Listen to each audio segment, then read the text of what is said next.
qui devraient arriver, ceux qui ont promis de se déplacer, soit qui ont envoyé des vidéos pour s'excuser de ne pas être présents parmi nous, mais qui sont très très intéressantes pour ceux qu'on a déjà pu visionner.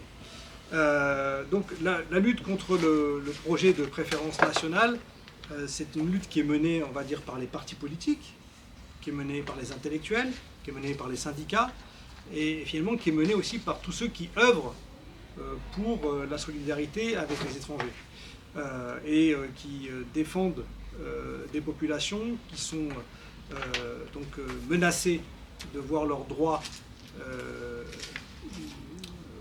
reculer.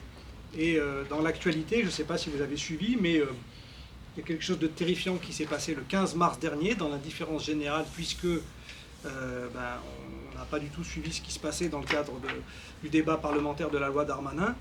C'est que donc les sénateurs ont supprimé l'aide médicale d'État qui bénéficiait aux étrangers sans papier qui avaient moins de 750 € par mois de revenus. Ça a été donc supprimé à l'initiative d'une parlementaire, d'une sénatrice LR.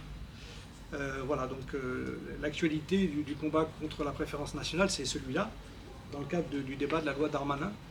Voilà, donc on associe finalement par ce biais-là la défense du droit des étrangers à avoir un titre de séjour avec le combat contre la préférence nationale. Donc je vais proposer à Pascal Brice de commencer cette deuxième table ronde. Oui, j'ai coupé mon micro.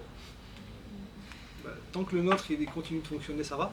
Et donc je vais donner la parole à Pascal Brice pour 7 minutes. Et puis ensuite à Hakim Eloui qui est là pour continuer cette table ronde, et ensuite à ceux qui sont en Zoom.